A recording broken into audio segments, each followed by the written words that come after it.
Bom, pessoal, então, bem-vindos a mais uma aula de História da Física, dando continuidade sobre o trabalho de Galileu. Vamos fechar o trabalho de Galileu, que vimos na aula passada, e vamos falar um pouquinho dos experimentos e da física que estava sendo construída no século XVII. Só recapitulando, a lei da queda dos corpos de Galileu, Galileu acabou demonstrando, por meio de planos inclinados, como que os corpos se comportam na queda. Ele chega na lei da queda dos corpos. Deixa eu pegar minha lousinha aqui. Esqueci de abri-la.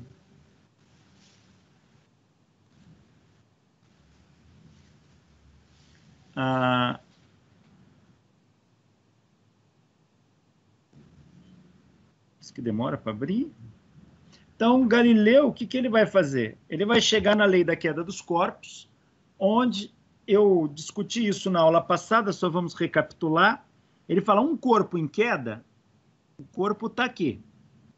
Num tempo zero, o corpo vai estar aqui. Aí ele solta, o tempo começa a contar. Em 1 segundo, o corpo está aqui.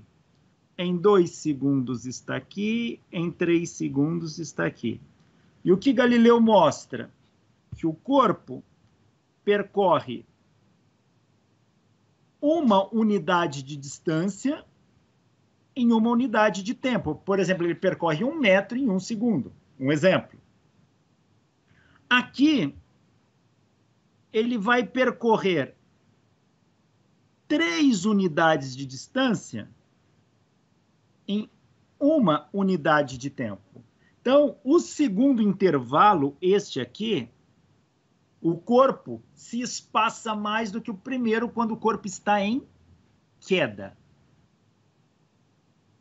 E no terceiro espaço, o corpo percorre 5 unidades de distância em mais uma unidade de tempo. Então, quando a gente olha para isso, e Galileu olhou para esses dados, aqui é distância. E aqui é tempo. O que Galileu olhou? Primeiro, ele relacionou isso aqui, ó. Uma unidade de distância para uma de tempo. Depois, ele olhou para isto aqui, ó. Vou apagar um pouco desses desenhos aqui que eu fiz. Depois, então ele fez o seguinte, ó. Distância e tempo. Então, no início, o corpo percorreu uma unidade de distância em uma unidade de tempo, que foi aqui, neste trecho. Agora, ele vai contar o primeiro trecho e o segundo. Se ele pegar o primeiro e o segundo, o corpo percorreu 1 mais 3 unidades de distância, o que dão 4 unidades de distância. Em 1 mais 3 unidades de tempo, o que dão 2 unidades de tempo. E se ele pegar aqui, ó, do início até o fim, o corpo percorreu 1 mais 3 mais 5 unidades de distância, que dão 9 unidades de distância. E ele percorreu 1 mais 1 mais 1, uma unidade de tempo. Ele percorreu 3 unidades de tempo. Então, esta é a tabela que Galileu começa a analisar. Se o corpo percorre uma unidade de distância em uma unidade de tempo, 4 unidades de distância em 2 unidades de tempo, 3 unidades de distância, 9 unidades de distância em 3 unidades de tempo, ele já começa a extrapolar e analisar isso aqui da seguinte forma. Veja, 1 para 1, 4 para 2, 9 para 3. O que é 1? É 1 ao quadrado. Então, ele fez isso aqui, ó. 1 está para 1 ao quadrado. O preto da esquerda é distância, o da direita é tempo. O outro é 4. E Galileu viu que essas duas unidades de distância ao quadrado dão 4. O outro é 9. E Galileu viu que essas 3 unidades de distância aqui ao quadrado dão 9. Ou seja, isso é distância, isso é tempo ao quadrado. Galileu mostrou que a distância é diretamente proporcional ao quadrado do tempo. Esta é a lei da queda dos corpos que Galileu chegou. E Galileu fez mais. Ele mostrou que a velocidade aumenta com o tempo.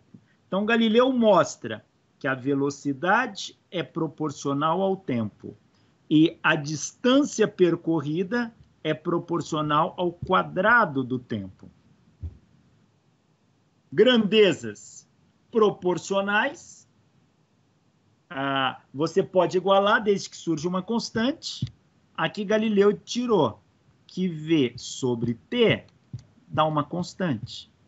Mas essa constante é unidade de velocidade por unidade de tempo. Essa constante tem unidade de aceleração.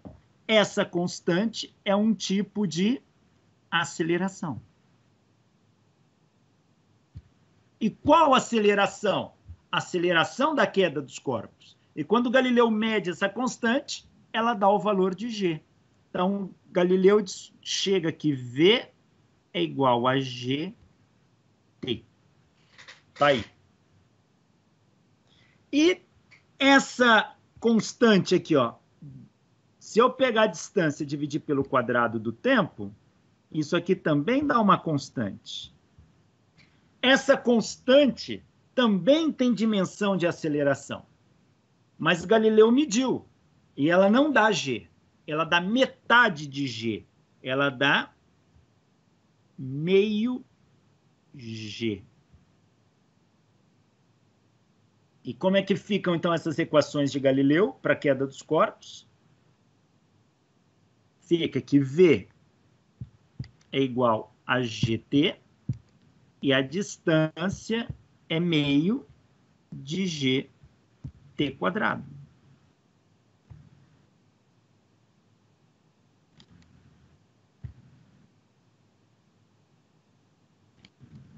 Essas são as duas equações que Galileu chega para a queda dos corpos. Tá? E depois ele vai extrapolar isso se o corpo não partir do repouso. Se o corpo tiver uma velocidade inicial, essa equação se transforma em V igual a V0 mais GT. E aí vai depender do sinal como você coloca. Se você considerar o eixo positivo para cima, aqui vai ficar menos G. E a distância vai ser dada por V0T menos meio de GT quadrado. Tá? Essas são as equações que Galileu mostra. Há várias lendas falando que ele soltou esferas de chumbo do topo da Torre de Pisa. A gente já sabe que isso não aconteceu. Tá? Aqui o experimento da inércia que nós comentamos na aula passada. Galileu já tinha uma noção do conceito de aceleração. Ele não tinha um conceito de derivada totalmente em mente. Mas a extrapolação para o limite, ou seja, pensar numa aproximação para o infinitamente pequeno, provavelmente Galileu pensou, mas ele não tinha ferramenta matemática para isso. Então, a aceleração da gravidade, como é que ele vai determinar isso? Medindo. Mede o tempo de queda de um corpo. Já sabemos que essa figura aqui não é real. Galileu não fez esse experimento assim, mas ele fez com planos inclinados. Mas se a gente transferir o experimento dele para a Torre de Pisa, que fica mais didático, que a gente não vai ter a componente do seno do ângulo ali, então, imagine que ele solte uma esfera. No tempo zero, a velocidade inicial da esfera é 0. Aí ele solta e mede 1 segundo após a queda, ele mede a velocidade. A velocidade é de 36 km por hora. Se fizer as medidas, é em torno disso que você vai ter. Ou seja, em 1 segundo de queda, a velocidade do corpo é em torno de 36 km por hora. Em 2 segundos de queda, a velocidade é 72 km por hora. Conforme a lei de Galileu, velocidade é proporcional ao tempo. O tempo daqui para cá dobra, a velocidade daqui para cá dobra. O tempo daqui para cá triplica, de 1 vem para 3 segundos. A velocidade de queda daqui para cá triplica, vai para 3 vezes 36, que dão 108 km por hora. E Galileu vai medir a aceleração em cada intervalo desse. Medindo a aceleração nesse intervalo. Quem é a aceleração? É ΔV sobre ΔT. Velocidade final menos inicial sobre tempo final menos inicial. Velocidade final, 36 menos inicial, que é 0. Tempo final, 1 menos 0. Isso aqui dá 36 por 1, dá uma aceleração de 36 km por hora por segundo. Então, veja a unidade de velocidade por tempo. Aí ele mede a aceleração nesse intervalo. A aceleração vai ser velocidade final menos inicial, é 72 menos 36. Sobre tempo final menos inicial, é 2 menos 1. Isso dá 36 por 1, que dá 36 km por hora por segundo. Vai medir a aceleração neste intervalo. Velocidade final menos inicial, que é 108 menos 72, sobre tempo final menos inicial, que é 3 menos 2. Fazendo essa conta, isso também dá 36 km por hora por segundo. Ou seja, Galileu mostra que a aceleração de queda livre do corpo, que ele chama de aceleração da gravidade, vale 36 km por hora por segundo. Se você passar 36 km por hora para metros por segundo, isso dá 10 metros por segundo. 10 metros por segundo dão 10 metros por segundo ao quadrado. Então, Galileu vai medir uma aceleração de 10 metros por segundo ao quadrado. Obviamente, não foram essas as unidades que Galileu trabalhou. Galileu trabalhou em pés por segundo ao quadrado. E isso, nas medidas de Galileu, dão 32 pés por segundo ao quadrado. Lembrando que ele não fez experimento soltando a bolinha da torre, mas ele fez isso descendo a bolinha por planos inclinados. Hoje, sabemos que a gravidade medida ao nível do mar, numa latitude de 45 graus norte, ela vale 9,80,665 metros por segundo ao quadrado. Para não usar todos esses dígitos, a gente arredonda para 9,81 metros por segundo ao quadrado. Tá aí. Galileu estudou movimento retilíneo uniformemente acelerado também. Eu não vou passar as equações todas aqui, que é lá da mecânica, mas ele vai nos dar base para entender que no movimento retilíneo uniformemente acelerado, V igual a V0 mais AT. E uma análise gráfica disso diz para a gente quem é V, quem é V0, quem é A. Isso é lá do curso de Física 1, tá? A equação horária.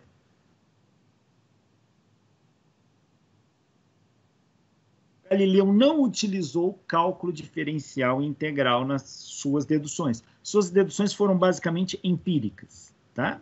Então, chegar nessa equação aqui, Galileu não usou nenhum método de integração para isso. Mesmo porque o cálculo diferencial integral ainda não tinha sido desenvolvido na sua íntegra.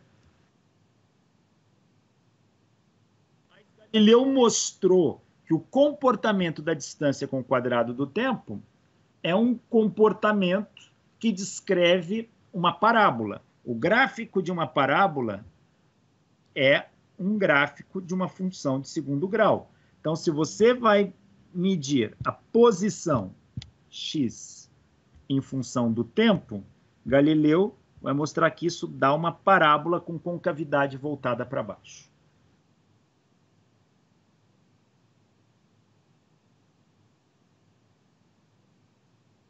Um aluno de Galileu, chamado Evangelista Torricelli, ele pega as equações e vê que tanto a equação do movimento uniforme quanto o movimento uniformemente acelerado, ambas equações são dependentes do tempo. Uma equação é, para o movimento uniforme, movimento retilíneo uniforme, x igual a x0 mais vt, e para o movimento retilíneo uniformemente acelerado, temos duas equações. X igual a x0 mais v0t.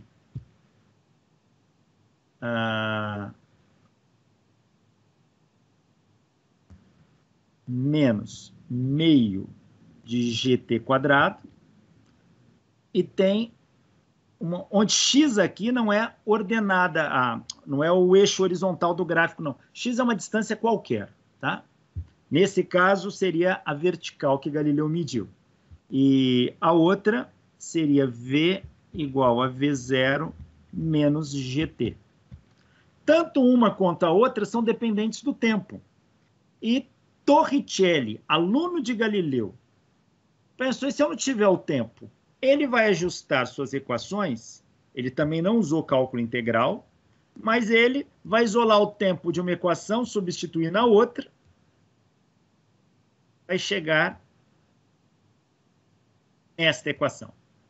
Esta é a famosa equação de Torricelli, tá? Se você tem a velocidade inicial, tem a aceleração e tem o deslocamento, você consegue obter a velocidade final da sua medida.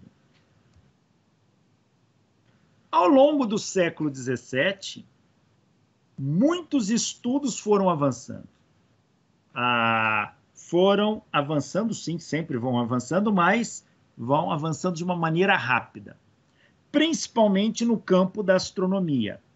O astrônomo Giovanni Cassini, ele vai fazer determinações da distância entre a Terra e o Sol, com uma precisão bem maior do que Hiparco e Aristarco haviam feito.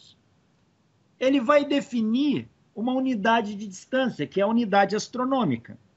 O que é a unidade astronômica? Cassini define, aqui está o Sol e aqui está a Terra. Cassini vai chamar a distância da Terra ao Sol de uma unidade astronômica. Ele faz essa definição e muita gente vai começar a fazer medidas em termos de unidade astronômica. De certa forma, Copérnico já havia feito isso, só não havia batizado de unidade astronômica. E Galileu, quando olha para Saturno, com seu telescópio, Galileu fez uma observação rigorosa do céu, Galileu olha Saturno ao telescópio e ele vê um planeta assim, ó.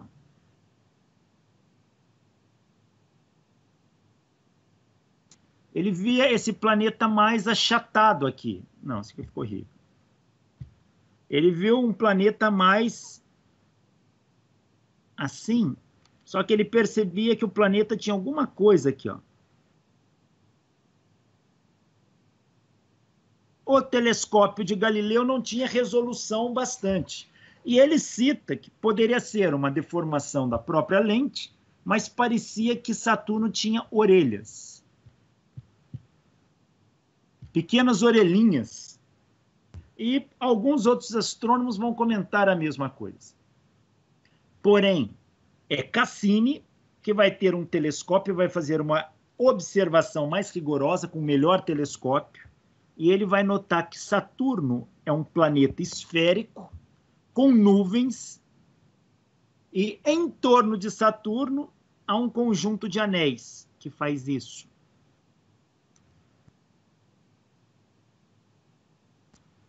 E esses anéis são mais de um. E Cassini conta. Ele chega a contar 7 anéis ali no meio. E um espaço. E ele fala que tem um buraco aqui. Uma região, vou fazer em preto aqui, ó, que não tem nenhum anel ali, ó, um buracão. Parece uma fenda, que hoje é conhecida como divisão de Cassini. Tá? Então, Cassini, ele vai fazer um estudo e vai ter um salto. A astronomia agora, Saturno é bem diferente de tudo aquilo que imaginávamos. Saturno tem anéis. E por que ele tem esses anéis? Qual a razão de existir anéis em Saturno e qual a natureza desses anéis? Olaus Homer vai fazer uma medida da velocidade da luz. É um trabalho muito interessante. Homer faz o seguinte, ele vai fazer isso por volta de 1669, por aí. Homer, ele observa Júpiter ao telescópio. Antes de Homer, alguém já tinha tentado medir a velocidade da luz? Sim, Galileu Galilei. Galileu fez o seguinte experimento. Ele pegou 3 montanhas, uma montanha aqui, outra montanha aqui e outra montanha aqui. Ele ficou em cima de uma montanha, com uma lanterna na mão, e alunos dele ficaram no topo de outras montanhas com lanterna na mão. Aquelas...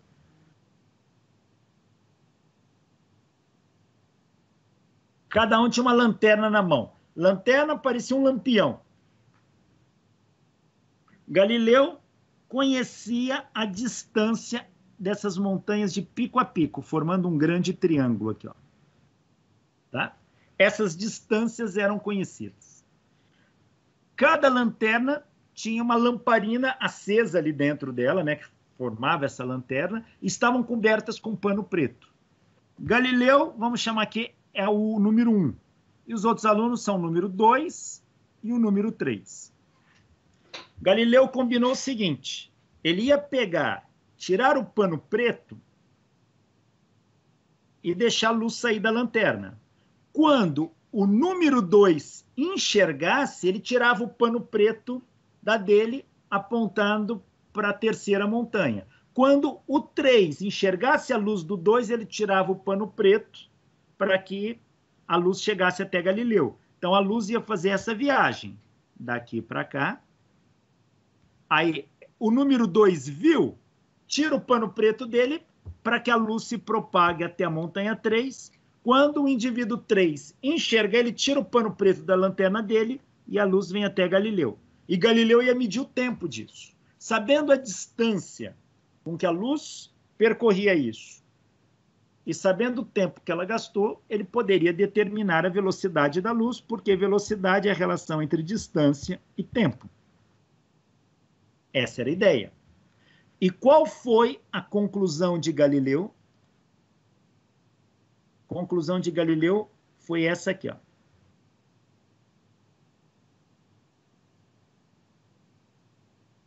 Se a luz não for instantânea,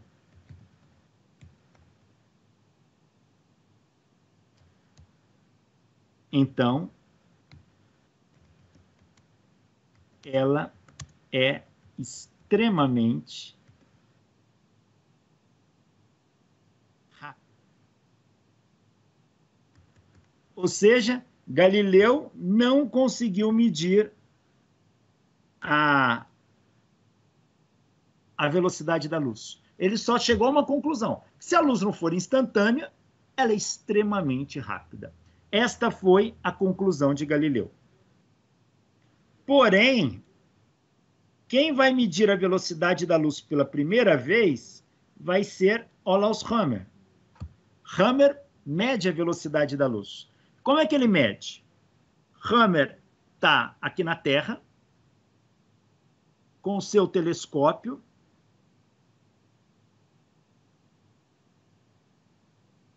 observando Júpiter.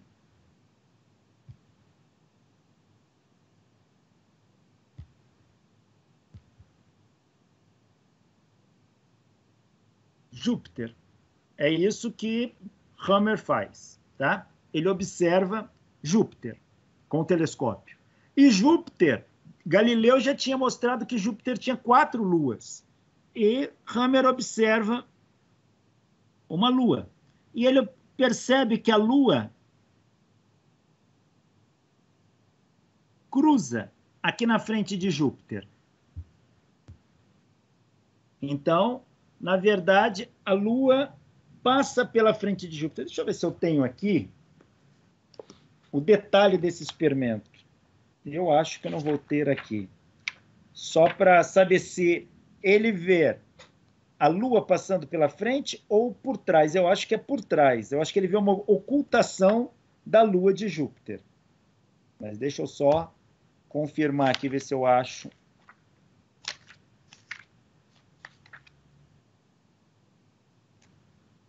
Isto aqui. Espera aí. É mais simples. Deixa eu pôr aqui na internet, ver se eu acho um detalhe.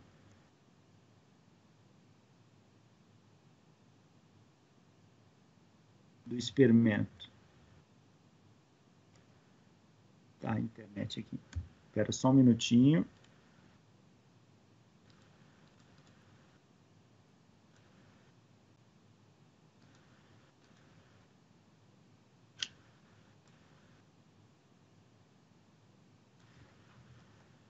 Experimento. Medida da velocidade da luz.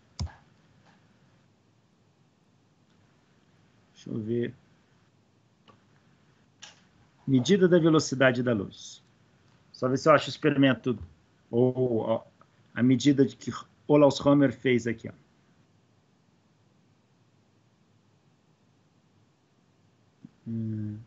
Acho que eu entrei.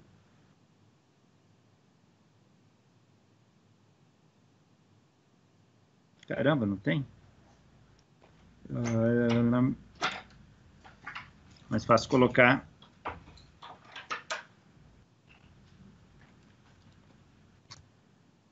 Olaus Hammer. Vamos ver se eu acho.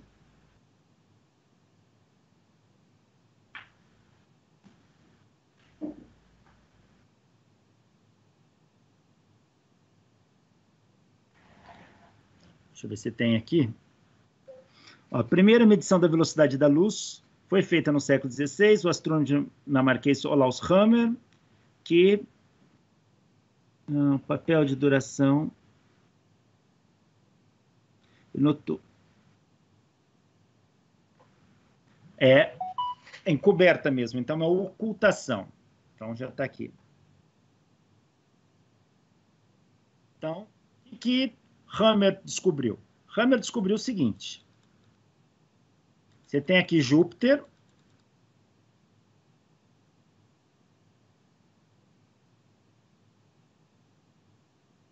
Você tem aqui a Terra. E aqui você tem Júpiter. Bem longe, obviamente. Só estou fazendo. E em volta de Júpiter, você tem as luas de Júpiter. A Lua gira aqui em volta do planeta. Ó. E uma das luas, Io, Hammer observou o tempo que ela leva para dar volta em torno de Júpiter e sabia com precisão quando que ela entrava atrás de Júpiter. E ele faz a cinemática disso. Então, ele calcula esse período orbital e ele sabe de quanto em quanto tempo ela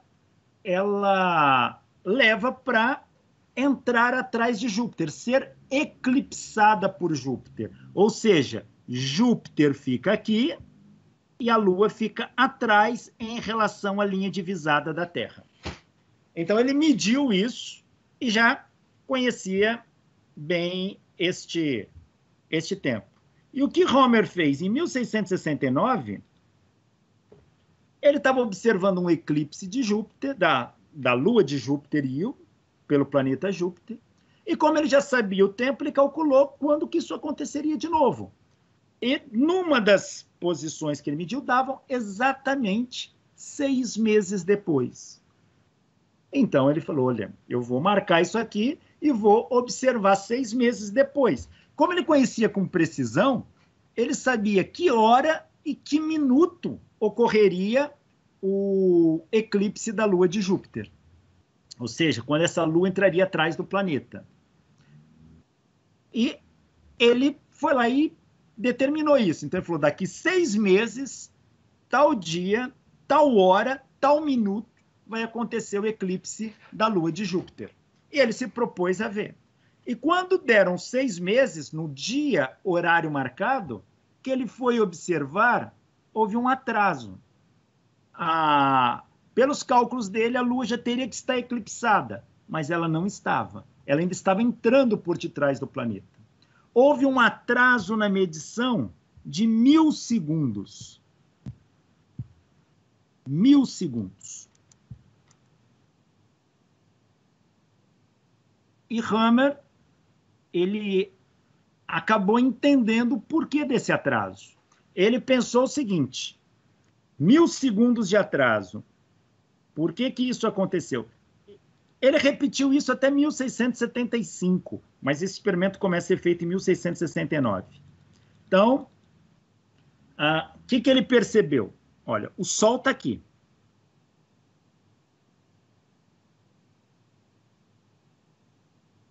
Esse é o Sol. A Terra gira em volta do Sol. Então, a Terra está aqui.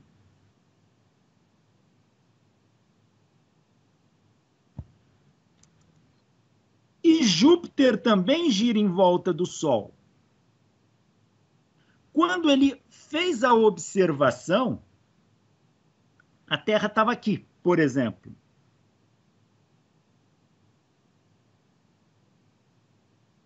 Aqui é a Terra. E ele observou Júpiter aqui. Aqui estava Júpiter. E a Lua de Júpiter estava aqui. Ele marcou o tempo e ele sabia que 6 meses depois, esse eclipse iria ocorrer. Só que 6 meses depois, a Terra está do lado oposto. A Terra vai estar aqui, ó. A Terra vai estar do lado de cá, ó. 6 meses depois, a Terra deu meia volta em torno do Sol. Então, ela veio daqui para cá, ó. Então, 6 meses depois.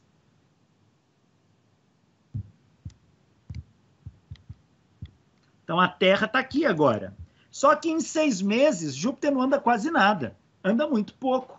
Anda, quer dizer, se desloca em torno do Sol. A translação dele vai ser pequena, porque o período orbital de Júpiter é de quase 12 anos. Então, em 6 meses, ele andou muito pouco. Então, imagina que em 6 meses ele andou daqui para cá.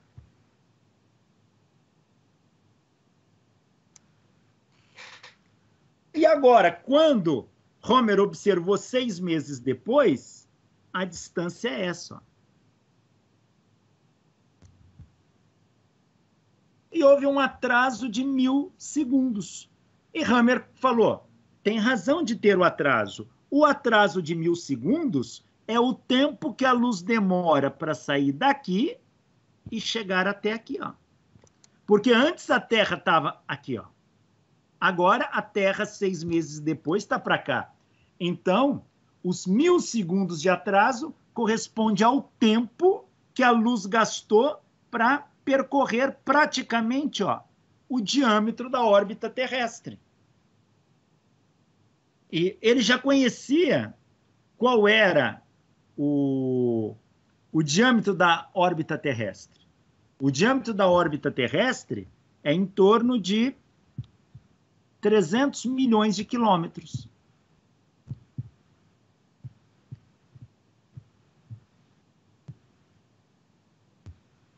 Ele falou, peraí, se são 300 milhões de quilômetros, se eu dividir pelo tempo que a luz demora, isso vai me dar a velocidade da luz.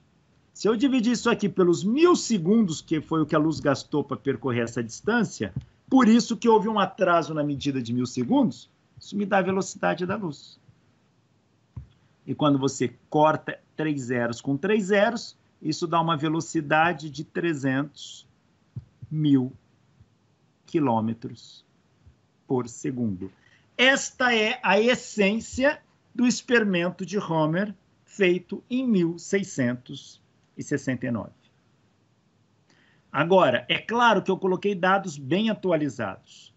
Infelizmente, Homer não conhecia a órbita, o tamanho da órbita, ou o tamanho do diâmetro da órbita terrestre, com essa precisão toda. Então, o valor que ele chegou foi um valor bem menor. Para Homer, a órbita terrestre, o diâmetro era de 200 milhões de quilômetros. Ele não usava nem unidade de quilômetros, tinha unidade atual. Mas era este o valor que ele tinha. Quando ele divide isso aqui pelo tempo, isso dá a velocidade da luz. 1000 segundos. Isso vai dar uma velocidade de 200.000 quilômetros por segundo. Ah, professor, mas essa não é a velocidade da luz. Ela é de 300.000. Exato. Mas veja, até então nunca ninguém tinha conseguido efetuar uma medida. Galileu tentou e mostrou que a luz, se não fosse instantânea, era extremamente rápida. Mas agora, o Homer, através de um método astronômico, puramente astronômico, ele chega que a velocidade da luz é de 200.000 quilômetros por segundo. E esse valor vai ser, essas medidas serão repetidas por outros, e vão chegar em valores próximos a este.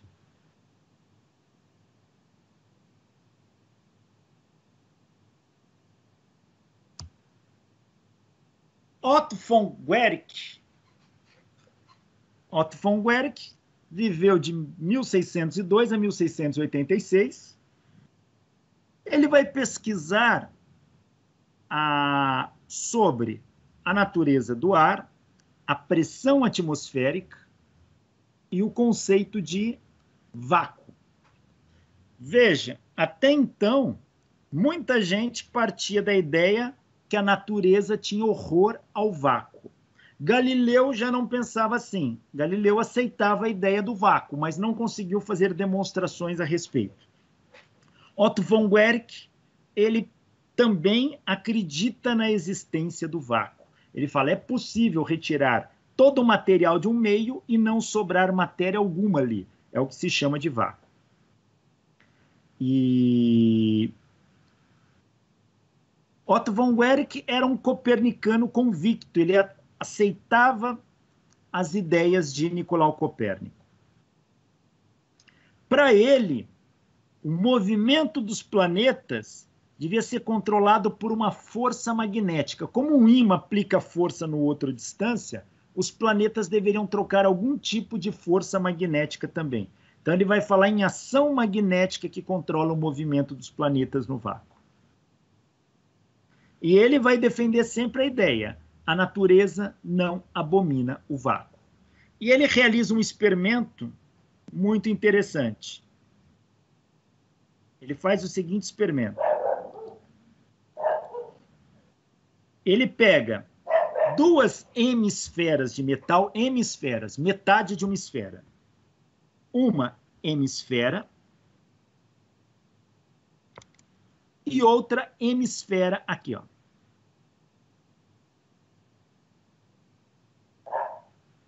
Opa, o que está acontecendo? Ué, por que não está escrevendo? Só um momentinho. Ele pega uma hemisfera aqui e outra hemisfera aqui. São de ferro, feitas de ferro. E ele vai encostar uma na outra. E ele vai colocar uma vedação aqui. Ele vai fazer isso. Ele vai encostar uma na outra de tal maneira que elas fiquem assim. Então, ele fecha isso.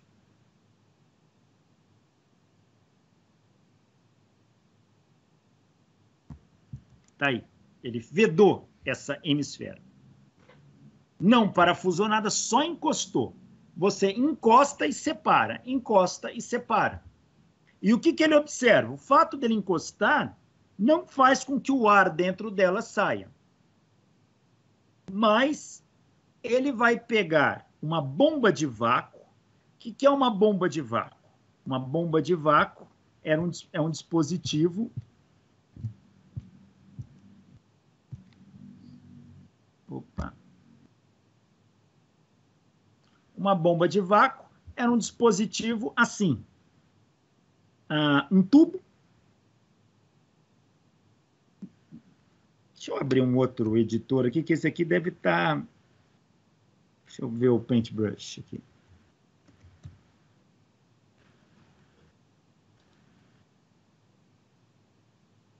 Uma bomba de vácuo é um tubo.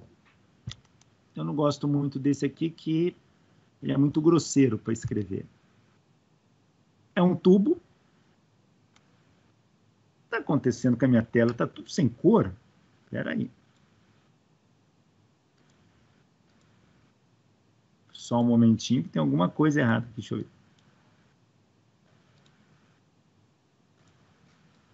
Ah, agora melhorou. Vamos ver. Então, ele é um tubo cilíndrico.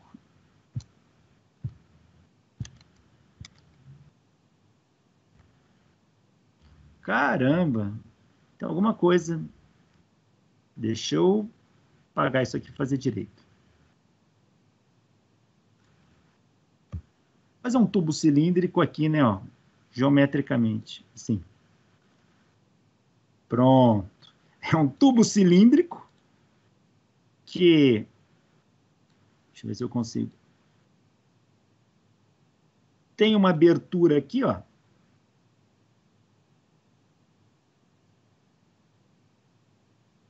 E uma abertura aqui, ó. Ele é assim. Aqui dentro, ele tem um êmbolo.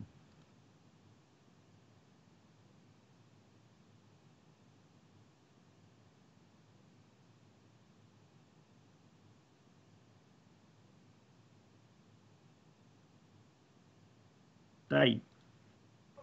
Isso aqui é igual uma bomba de bicicleta.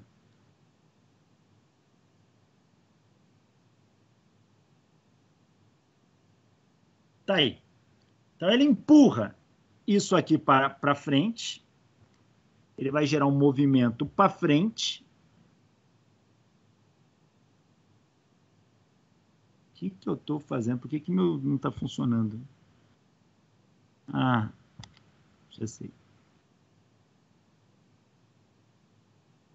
Ele vai gerar um movimento para frente. Opa.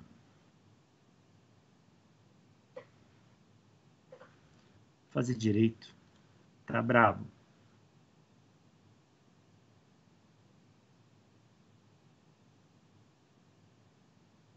Tá aqui.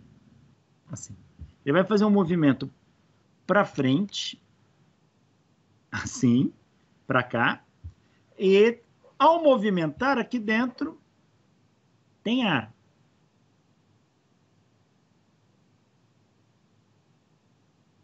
Aqui dentro tem moléculas de ar.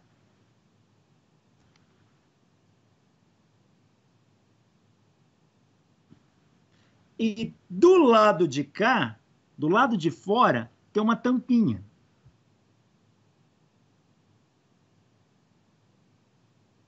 Tá aqui, ó. Não sei se eu estou me fazendo entender. Aqui tem uma tampinha. Essa tampinha, ela é presa aqui, ó. Então, essa tampinha pode abrir e fechar para cá, ó. Deixa eu voltar na outra tela. Vamos ver se eu consigo fazer aqui de uma forma... Ó, isso aqui vai ser um tubo assim.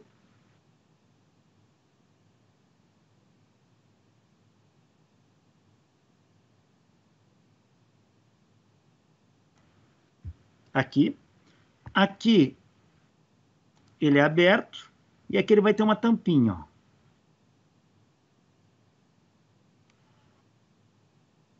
Que encosta aqui. Tá? Aqui dentro tem molécula de ar. Tá cheio de molécula de ar. Quando você empurra esse êmbolo para cá, você vai empurrar todas essas moléculas. Elas não têm para onde sair, elas vão pressionar aqui. Essa tampinha, ela é móvel aqui. Então, o que essa tampinha faz? Ela abre. E no momento que ela abre, vai sair aqui, ó, as moléculas por ali. Ela vai fazer isso. E as moléculas vão sair aqui, ó. Então, conforme eu empurro, as moléculas vão sair. Então, vai diminuindo aqui as moléculas, ó.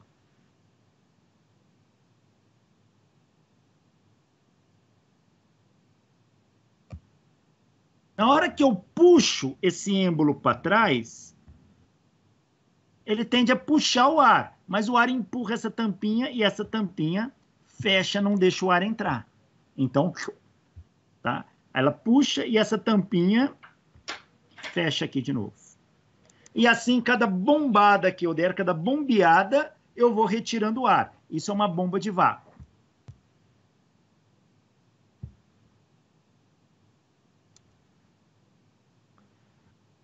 Torricelli já havia desenvolvido uma bomba desse tipo. Mas o que von Guericke fez? Von Guericke, ele pegou duas hemisferas.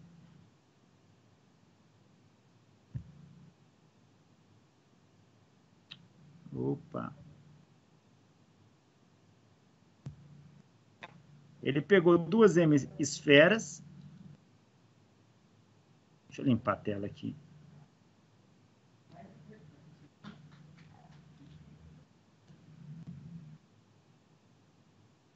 Ele pegou duas hemisferas. Oh, meu Deus, o que está acontecendo?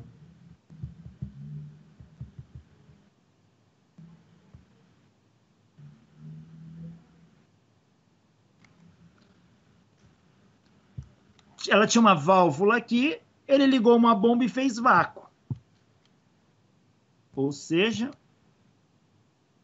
ele retira todo o ar aqui de dentro. São as hemisferas de Von Guericke. Está aqui, ó. É isso que ele encostou uma na outra. E, através de uma bomba, retirou o ar. Qual foi a ideia dele? A ideia dele foi o seguinte: se ele retira o ar, aqui dentro vai ficar vácuo. Então, aqui dentro, forma-se vácuo.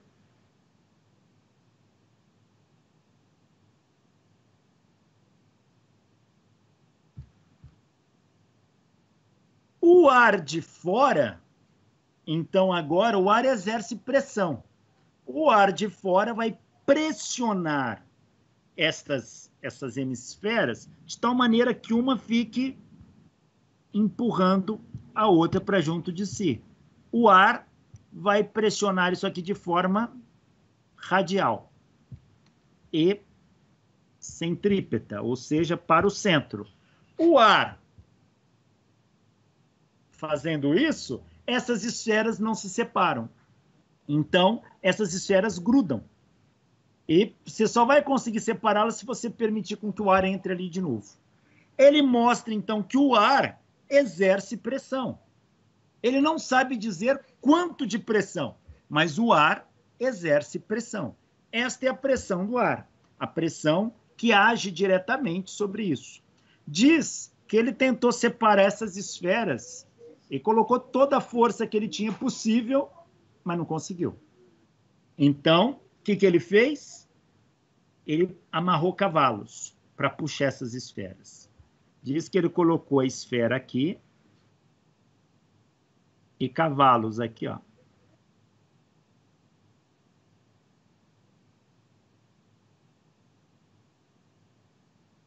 De um lado e do outro.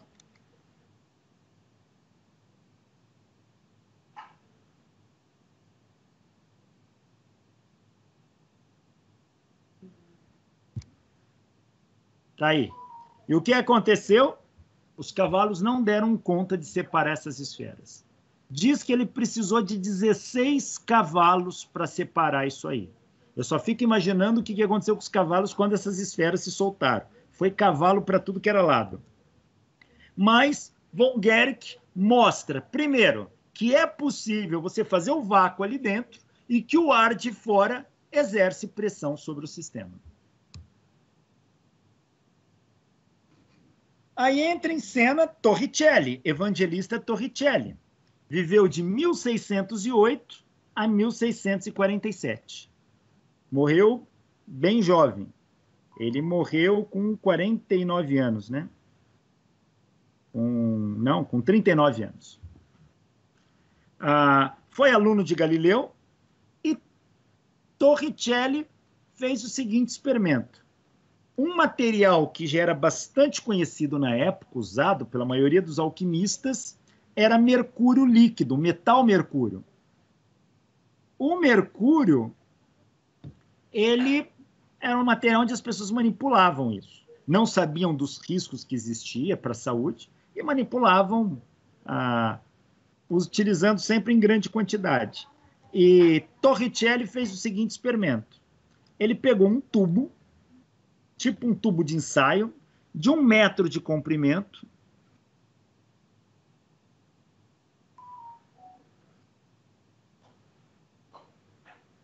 assim, era um tubo de vidro. Ele colocou mercúrio líquido. Vou fazer aqui o tubo. Ele colocou mercúrio líquido até a boca. Até o nível do mercúrio atingir aqui, ó. Então, esse tubo estava cheio de mercúrio. Ele pegou uma vasilha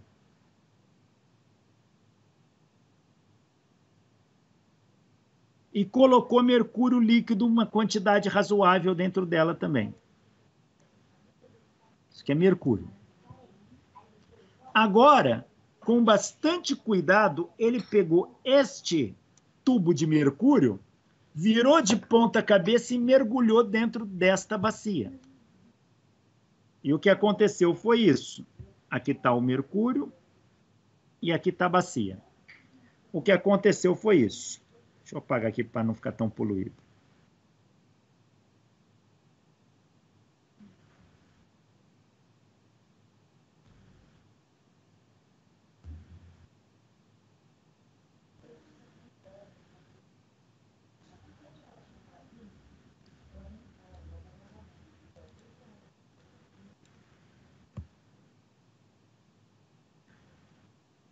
Então, olha, quando ele vira, aqui já tinha mercúrio.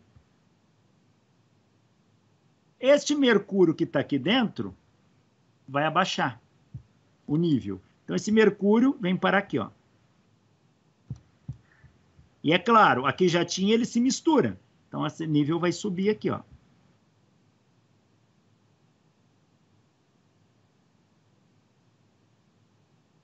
Tá? Então, isso aqui tudo é mercúrio. O nível abaixa. E se o nível abaixa, esse nível cai, mas ele não vaza todo. Ele para numa certa altura. E ele mediu qual foi a altura do nível de mercúrio. Esta aqui, ó.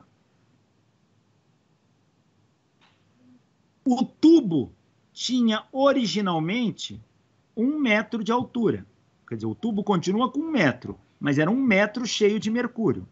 Depois que ele vira, o mercúrio para dentro do tubo a 76 centímetros de altura. E dali não vaza mais.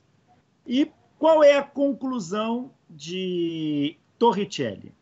A conclusão para ele é simples. Existe ar fora do tubo. Então, existe ar aí. Este ar que está fora do tubo, ele pressiona o mercúrio para baixo. Então, existe ar aqui, ó. Vou fazer em verde. Ar que pressiona o mercúrio. E chega uma hora que o mercúrio tende a subir, mas o ar empurra ele para baixo. E empurrando, equilibra a coluna de mercúrio. Então, para Torricelli, esse experimento mostra o seguinte: o ar atmosférico exerce uma pressão aqui nesta superfície, ó. Ele exerce uma pressão aqui nessa superfície a ponto de equilibrar uma coluna de 76 centímetros de mercúrio. Então, vamos ver qual é a ideia. Redesenhando aqui o experimento.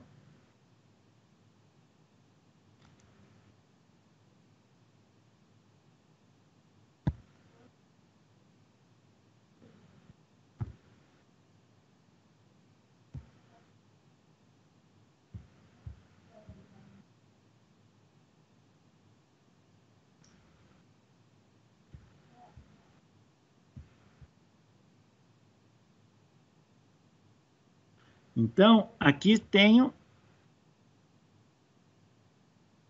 76 centímetros.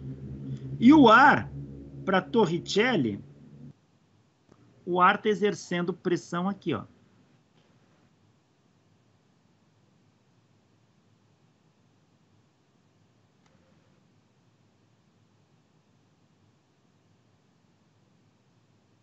Aqui é o ar, tá?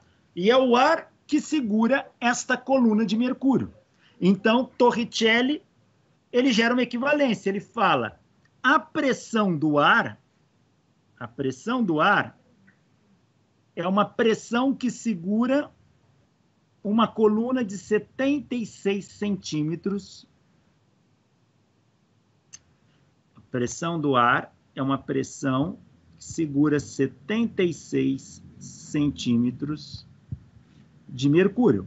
76 centímetros é a mesma coisa que 760 milímetros. Então, ele fala que a pressão é de 760 milímetros de mercúrio.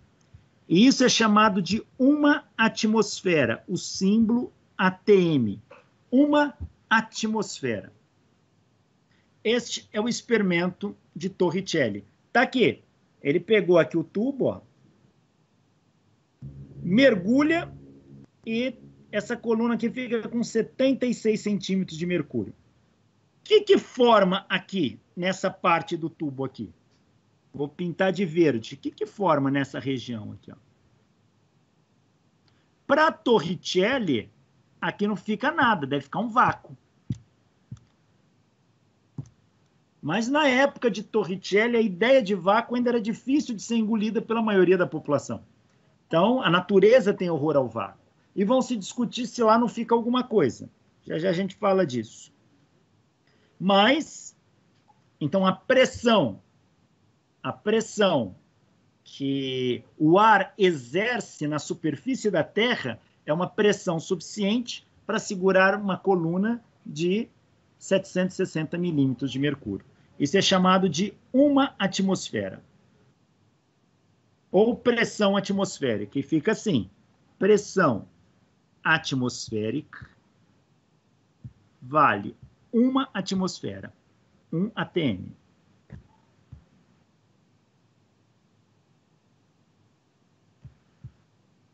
E isso equivale a 160 milímetros de mercúrio. Tá aí. Então, esses são os dados que Torricelli fez. Torricelli fez isso ao nível do mar. Porém, quando você sai do nível do mar e sobe, essa pressão diminui. Tá? Acima do nível do mar, a pressão atmosférica é menor que 760 milímetros de mercúrio. Então, isso, depois que Torricelli faz esse experimento, muita gente começa a repetir, concluem isso.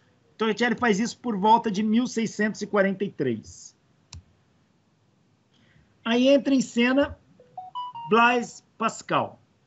Pascal, físico, matemático, filósofo, teólogo.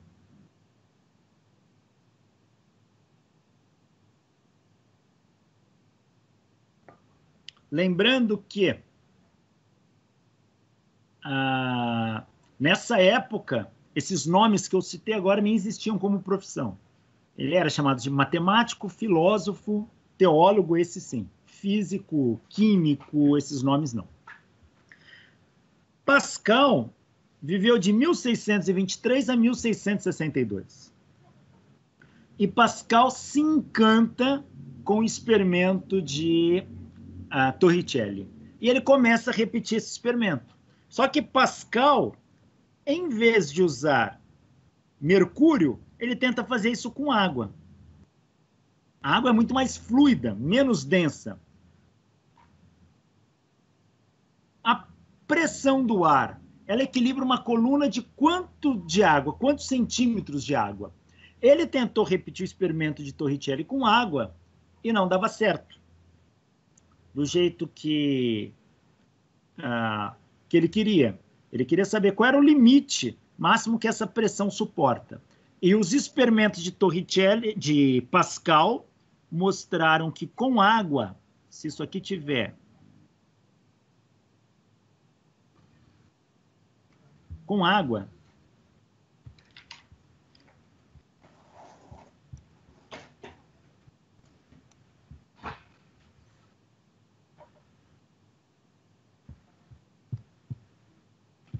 essa coluna equilibra 10 metros de água.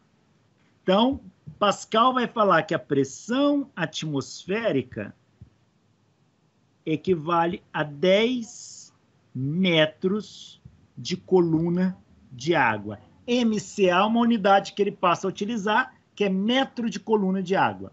Como o mercúrio líquido é muito mais denso do que a água, então a altura que a pressão atmosférica equilibra dele é menor, basta 76 centímetros. Como a água é muito menos densa, eu preciso de mais água para poder romper a pressão atmosférica. Então, o limite da pressão, que até onde a pressão consegue segurar, são 10 metros de coluna de água.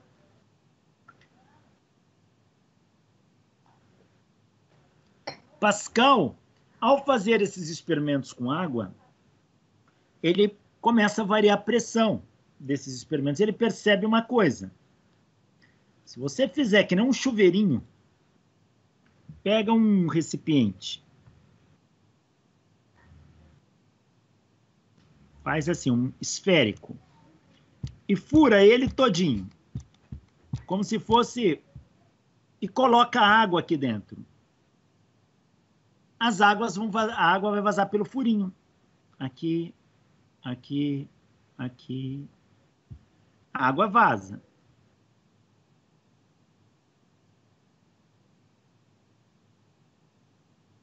Aí ele fez o experimento onde ele aplica uma pressão aqui, ó, sobre a água. Ele empurra isso. E quando ele empurra, claro que cada furinho desses guicha a água mais longe.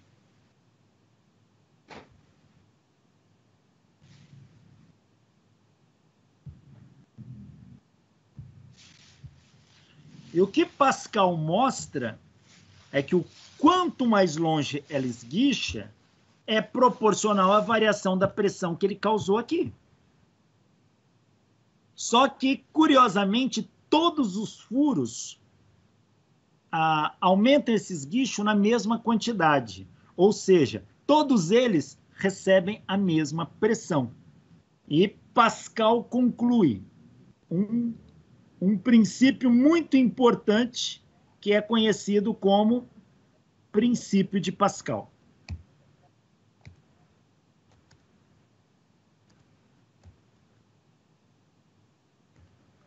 Pascal diz: a pressão aplicada num fluido, por exemplo, a água, se transmite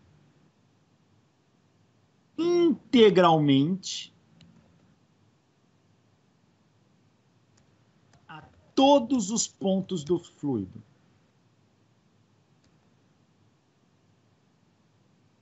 Esse é o conhecido princípio de Pascal.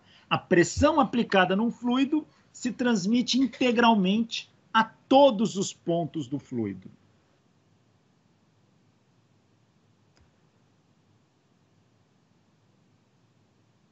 Ah, agora que eu vi que eu estou gravando, está sem áudio. Bom, ainda bem que está gravando o outro sistema, essas coisas que dão trabalho. Agora eu vou ter que roubar o áudio do que eu pus ali no Teams para juntar com esse e renderizar de novo. Quis ganhar tempo, mas tá bom. Mas agora já foi. Tá aí. Esse é o princípio de Pascal. Então, aqui é o modelo que o Pascal utilizou. E Pascal, ele vai fazer experimentos não só com água. Ele pensa, e se eu colocar outros líquidos? Ele usa vinho. Então, ele faz os experimentos de Torricelli contendo vinho. E em diferentes altitudes. Então, ele faz um estudo profundo sobre a pressão atmosférica e como ela varia. Outros vão repetir o experimento de Pascal. E Pascal, ele vai definir o seguinte. Pascal vai fazer, nesse experimento do Torricelli, ele coloca que dentro aqui do vasilhame, quando o mercúrio desce,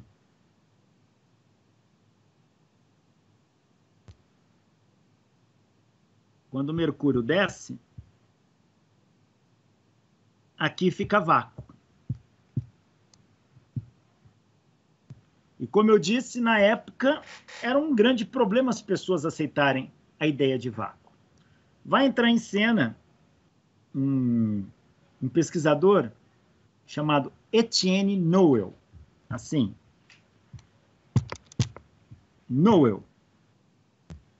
E Noel vai repetir os experimentos de Pascal, mas ele vai falar que o que fica aqui são partículas do fluido que podem ficar em suspensão de alguma forma, porque o vácuo não pode acontecer. E vai surgir uma discussão nesse período muito produtiva entre Pascal e Noel. Se o que fica ali, se tem partículas do fluido ou não tem. Outros experimentos vão tentar demonstrar que ficam partículas do fluido e outros que não. O próprio Pascal consegue demonstrar que não fica partículas do fluido. Porém, se não fica, fica o quê? Noel defende que o éter, aquilo que preenche todo o espaço, continua aqui dentro. Então, aqui tem que ter éter. E vai surgir um debate. Vácuo versus éter. E o experimento de Pascal vai estar no centro desse debate. E Pascal é um dos protagonistas. Ele vai debater com Noel sobre o que está acontecendo ali no sistema. Se é vácuo que fica ou se é éter que fica. Deixa eu pegar aqui. Eu tinha aberto um... Só ver se está aberto ainda. Eu tinha um texto sobre isso, muito bom.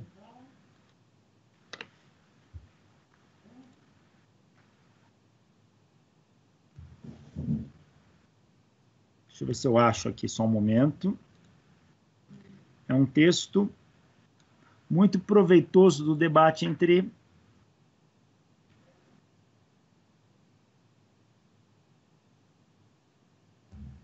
Não está aqui.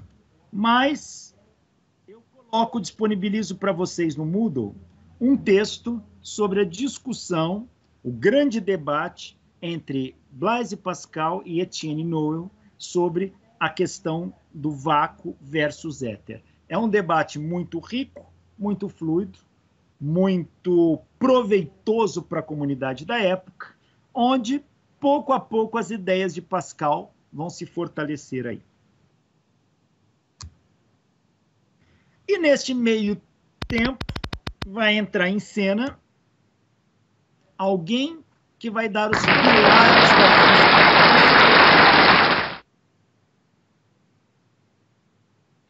Sir Isaac Newton. Newton viveu de 1642 a 1727. Era inglês, Pascal era francês.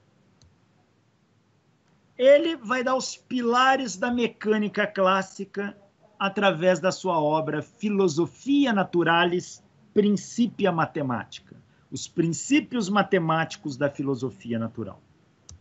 Mas antes de falar, vamos falar um pouquinho quem foi Newton, esse personagem tão importante da história da física.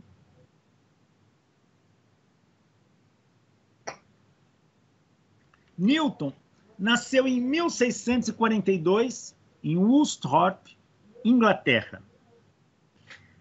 Esta é a casa onde Newton nasceu e viveu parte da infância dele. Aos 19 anos, Newton entra na Universidade de Cambridge, em 1661. Mas, contar um pouquinho da vida do Newton nesse período. Newton nasceu, dependendo do calendário gregoriano ou juliano, dependendo como que se enquadra isso, ele teria nascido no dia 25 de dezembro de 1642. Naquela casa que ficava numa fazenda. A parteira que veio fazer o parto, na verdade, não tinha parteira. A parteira ficava numa fazenda vizinha. E quando Newton nasce, ou quando a mãe dele estava para dar à luz, foram chamar a parteira. E diz que a parteira não teve muita pressa para agir ali, porque ela viu que era um parto muito complicado.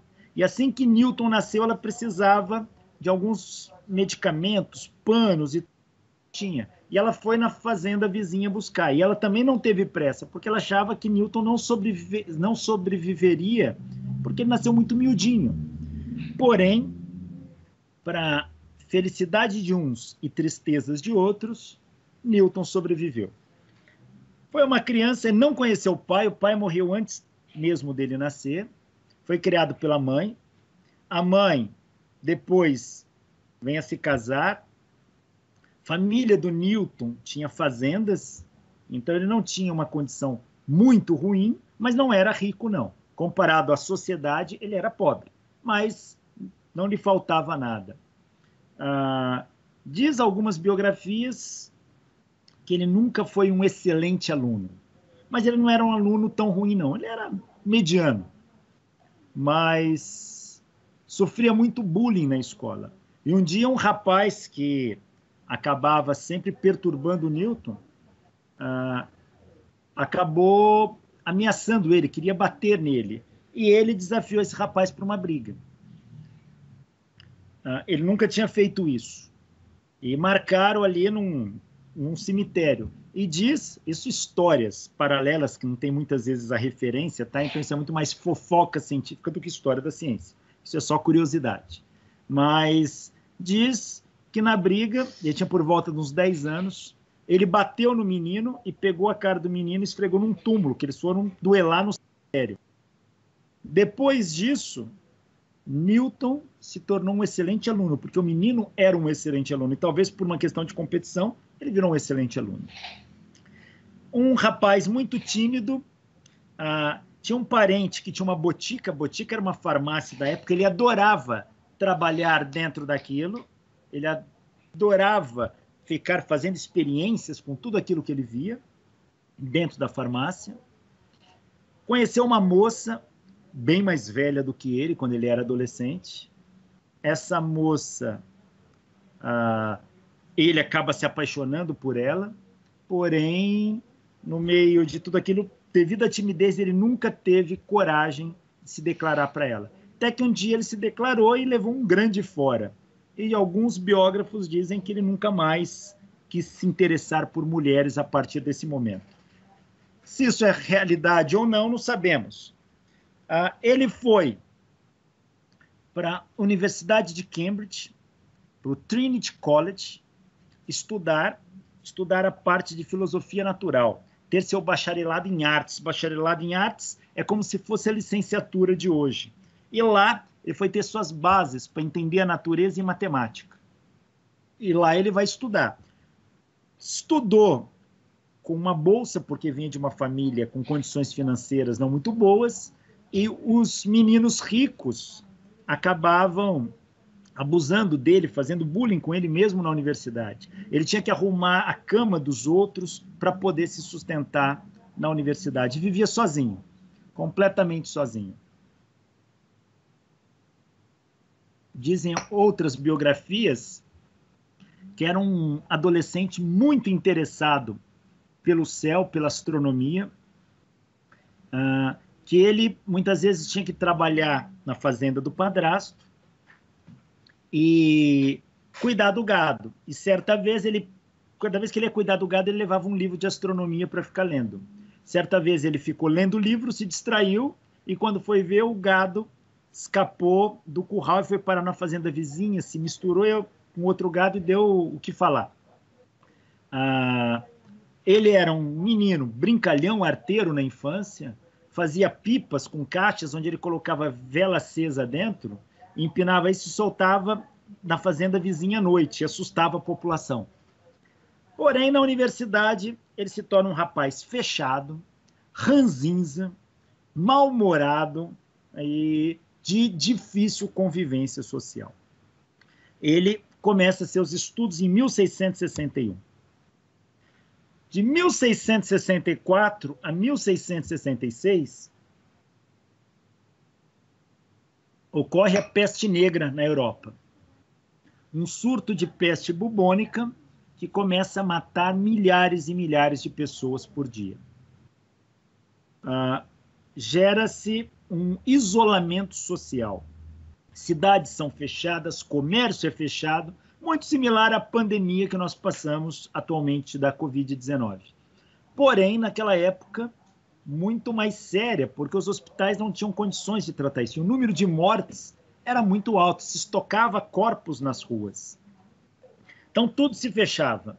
E de 1664 a 1666, Newton deixa a universidade, porque ela fecha, e vai para as fazendas na província de Lincolnshire, no norte da Inglaterra ali, fazenda da família, e lá ele passa 2 anos isolado de tudo. E são os chamados 2 anos milagrosos de Newton, porque é neste isolamento social que Newton começa a fazer pesquisas, experimentos que ele mesmo construía e análise lógico-matemática. Então, durante esses 2 anos, de 1664 a 1666, que Newton desenvolve métodos de séries infinitas, desenvolve o cálculo diferencial integral. É ali que vai surgir as leis básicas da mecânica, as 3 leis do movimento. É ali que vai surgir a ideia de força centrípeta. É ali que vai surgir a ideia de gravitação e a interação gravidade Terra-Lua, explicação das marés. É nesse período que ele vai fazer o experimento com prisma, decompondo a luz branca e desenvolvendo a teoria das cores. Enfim, depois desses 2 anos, ele volta para a universidade, se torna bacharel, e em 1668 ele atinge o doutorado. E em 1669, ele assume como professor titular em Cambridge. Em 1672, ele publica seus 2 primeiros artigos, Decomposição da Luz Branca e o Telescópio Refletor. É eleito membro da Royal Society. Royal Society era uma sociedade científica feita por uma elite intelectual, mantida com apoio do governo britânico, e só altos intelectuais entravam ali. E Newton tentou entrar muitas vezes e não deram chance. E um dos presidentes da Royal Society foi o físico Robert Hooke. E Newton vai criar uma rincha com Robert Hooke a ponto de acusá-lo de plágio e entrar numa briga homérica e se tornando inimigo mortal de Robert Hooke. Newton vai assumir a presidência do Royal Society em 1703. Hooke já tinha morrido nesse período. E na Royal Society tinha um quadro pintado de cada um dos presidentes. Newton, quando assume como presidente, ele pega o quadro do Robert Hooke e coloca no fogo. Nós não temos nenhum desenho ou figura que mostre como era Robert Hooke. Newton destrói. Em 1687 é que Newton vai publicar sua principal obra, o Principia. O Principia de Newton é uma coletânea de trabalhos que ele vai juntar em 3 volumes. Chama-se Philosophia Naturalis Principia Mathematica. Traduzindo do latim, Princípios Matemáticos da Filosofia Natural. Ali estão as bases de toda a mecânica clássica. É ali no Principia que estão as 3 leis do movimento, é ali no Principia que está a lei da gravitação. E onde que Newton desenvolveu esse trabalho? Lá nos 2 anos de isolamento social, de 1664 a 1666. O astrônomo Edmund Halley, que estudava principalmente cometas, ele queria saber sobre a órbita que alguns cometas poderiam ter. E ele, ao buscar traçar isso, ele ficou em dúvida, porque se o cometa fosse periódico, deveria obedecer à lei de Kepler, mas parecia que alguns não obedeciam, não eram periódicos. E nesse contexto, qual seria a órbita do cometa? Diz que Halley procura a Royal Society e pergunta isso para o Robert Hooke. E o Robert Hooke não deu muita atenção para ele. E aí alguém sugeriu a ele procurar o Newton. Ele não conhecia o Newton. Ele foi atrás do Newton e conversou com o Newton. Apesar de Newton ser muito rabugento, ranzinza, o atendeu bem. E ele perguntou para o Newton, se um cometa estivesse passando na vizinhança do Sol com uma velocidade assim, que órbita ele teria? Newton vai falar para ele, olha, elíptica. Mas se a velocidade for assim? Newton fala parabólica. E o Halley toma um susto com a convicção com que Newton diz aquilo. E o Halley pergunta, como você sabe disso? Newton fala, eu calculei. E o Halley pede para ver esses cálculos. Mas Newton não acha. Mas Newton promete que vai mandar para o Halley. E dias depois, Newton manda para o Halley. E quando o Halley vê o cálculo, ele fica abismado. Ele fala, queria ver mais. Ele vai conversar com Newton. E Newton tira do baú vários escritos que nunca tinham sido publicados. E o Halley fala que aquilo que o Newton tinha feito era fantástico, que Newton tinha que publicar. E Newton não tinha uma vida ruim do ponto de vista financeiro, mas parece que ele estava apertado naquele momento. E é o que ele justifica para o Halley, que ele não tinha condições de publicar naquele momento. E o Halley acha aquilo tão importante que o Halley oferece financiar. E o Halley financia a publicação do Principia. E com o financiamento do Halley, Newton publica o Principia. E o mundo vai mudar com isso. Então foi graças ao Halley que Newton tira do baú essa preciosidade. Em 1689, Newton ingressa no parlamento britânico como deputado pela Universidade de Cambridge. Não deputado direto, mas era como membro representando a Universidade de Cambridge. E em 1695, ele assume o cargo de presidente da Casa da Moeda. Em 1703, ele se torna presidente da Royal Society e vai ficar presidente até a morte em 1727. Em 1704, ele publica sua obra Óptica, o Tratado da Luz e da Cor. Em 1705, ele obtém o título de cavaleiro pela rainha da Inglaterra, de Sir. Uma das grandes obras, um dos grandes feitos de Newton, além da física, foi o cálculo diferencial integral. E com o cálculo, Newton chamava de método das fluxões, vai surgir um problema. Porque Newton publica, mas um outro pesquisador também publica algo parecido, que foi Gottfried Wilhelm von Leibniz, um filósofo e matemático alemão. Ele não conhecia o Newton e o Newton não conhecia, mas Leibniz publica um trabalho chamado Cálculo Infinitesimal. E isso era o mesmo, praticamente a essência era a mesma do cálculo das fluxões de Newton. Era o mesmo. E aí, será que alguém copiou de alguém? Newton era muito arrogante. Era um cara extremamente arrogante. Ele acusou o Robert Hooke de plágio dos trabalhos dele. Ele passava por cima de quem quer que tivesse que cruzasse o seu caminho, que impedisse ele de fazer alguma coisa, ele não tinha dó. Diz, inclusive, que o Newton ele armou para Robert Barrow, que era professor de matemática em Cambridge, para que o Barrow fosse afastado e ele assumisse como professor. Tinha um caráter muito duvidoso, apesar da sua potencialidade intelectual. E Newton, na sua arrogância, ele vai acusar também o Leibniz de plágio. Tá? Porque ele fala, ele é o autor do cálculo diferencial, ele é o autor do método das fluxões. Mas aí começa uma briga entre Leibniz e Newton, por cartas. E Newton, na sua arrogância, fala, olha, se você desenvolver esse método, resolva isso. E dava os problemas mais cabeludos possíveis e imagináveis. Tempos depois, Leibniz respondia para o Newton e mandava um mais cabeludo ainda. E essa briga fica por muito tempo. A comunidade científica da época se divide. Uns acham que a autoria é de Newton e outros que a autoria é de Leibniz. E o cálculo infinitesimal e o método das fluxões passam a ser chamados de cálculo diferencial integral.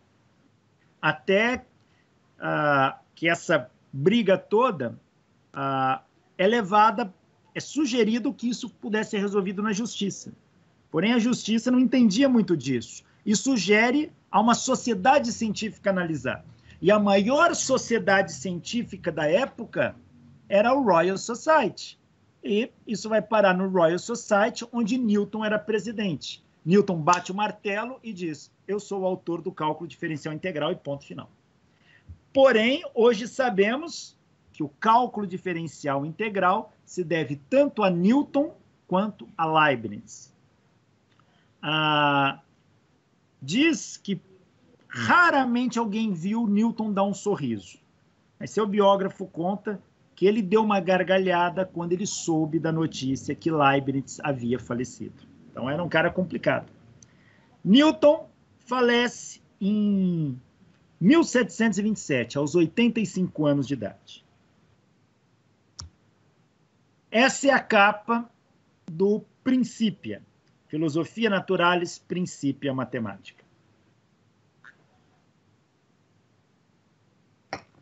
A língua científica da época era o latim. Então, toda a obra era escrita em latim. Nós temos a tradução em português. O Principia são 3 volumes. Em português, saíram separados. O volume 1 é este, e esse aqui é o volume 2 e 3 juntos. Tá? O que trata o Principia? No Principia, nós vamos encontrar 8 definições de termos que são importantes para a gente compreender o mundo, escolho sobre espaço e tempo absoluto, com a famosa experiência do balde em rotação, escolho são afirmações e discussões a respeito de uma ideia. Vão ter 3 axiomas, também chamados de leis do movimento, são as 3 leis da mecânica, vão ter 6 corolários, que são consequências disso, e vai ter o livro vai ser dividido em parte 1, parte 2 e parte 3. A parte 1 trata do movimento dos corpos.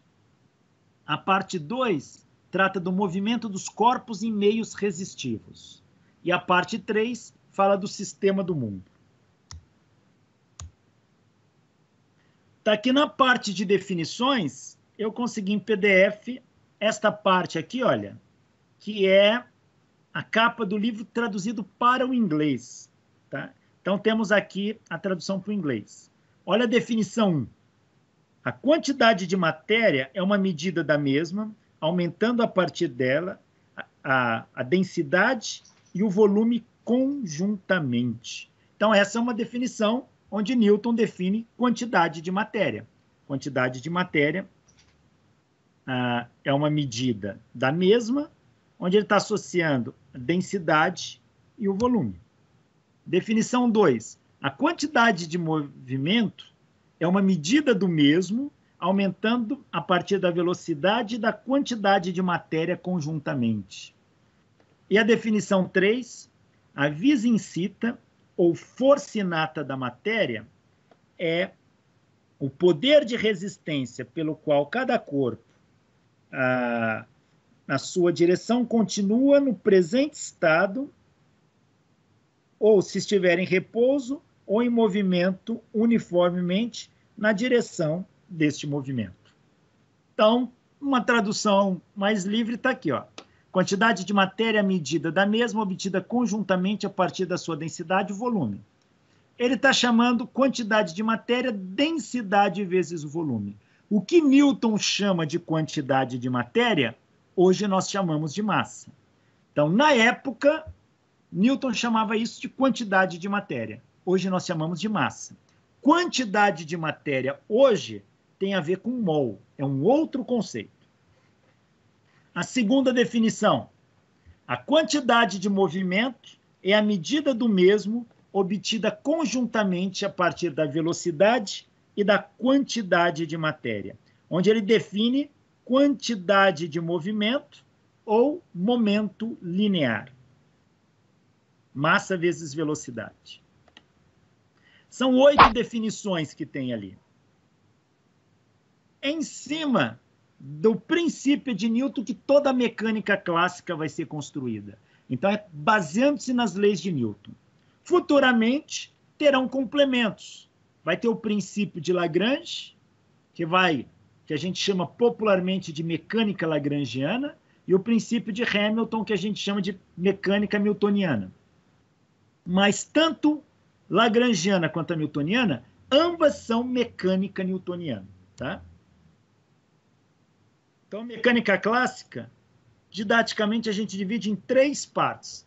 Mecânica newtoniana, lagrangiana e hamiltoniana.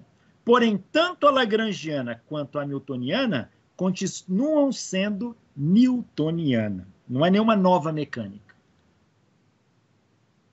Olha os axiomas das leis dos movimentos. Então, está aqui, ó. Lei 1. Todo corpo continua no seu estado de repouso ou de movimento uniforme, a menos que seja compelido a mudar de estado por uma força impressa sobre ele. Essa é a lei da inércia.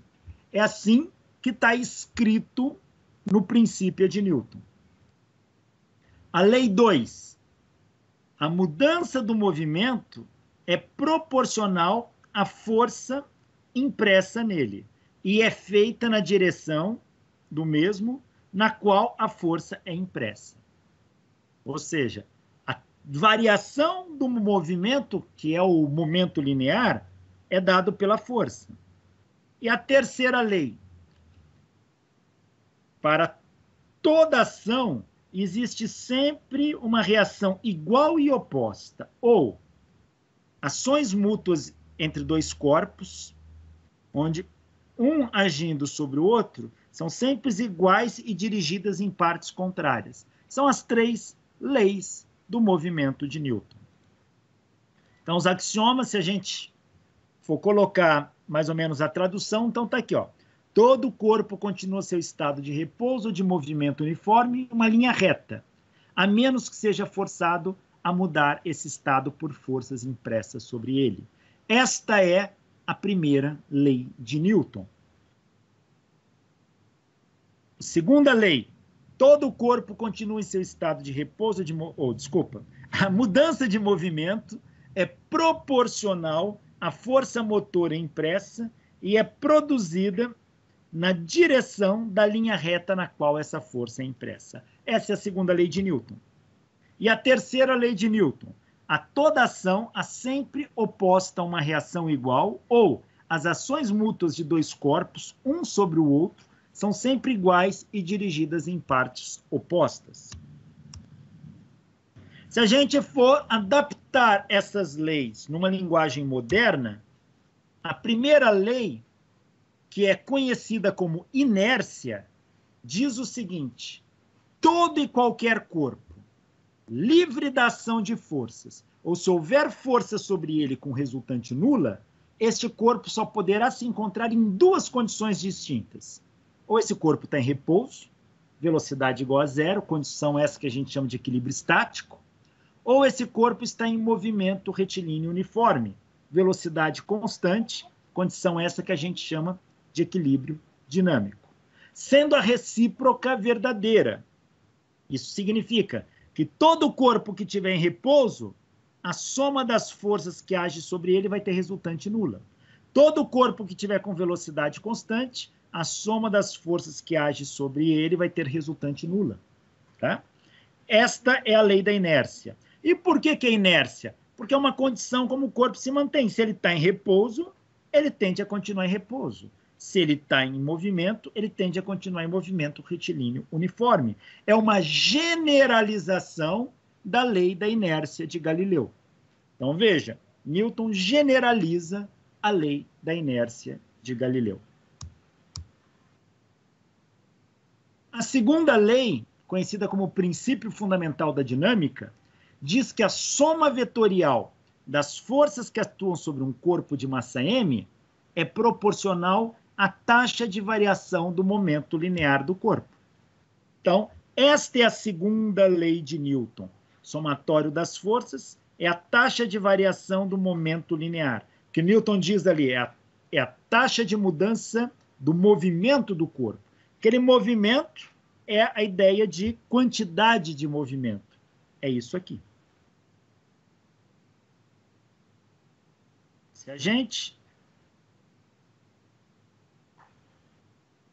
a gente pegar essa equação de Newton, vou considerar uma força só. Força é a derivada do momento linear no tempo. É assim que Newton define para a gente. Mas momento linear é massa vezes velocidade. Então, a força é a derivada da massa vezes velocidade no tempo. Mas a massa é constante, então ela sai da derivada. Fica massa derivada da velocidade no tempo. Mas a derivada da velocidade no tempo é a aceleração. Então, isso aqui é massa vezes aceleração. Modernamente, é assim que nós escrevemos. Mas Newton escreveu assim.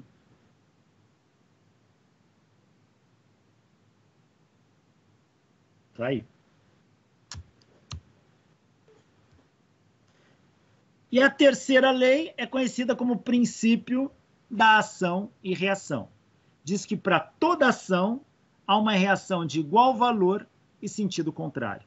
Toda vez que dois corpos interagem, ou seja, trocam forças, a força que um aplica no outro é a mesma força que o outro aplica no um.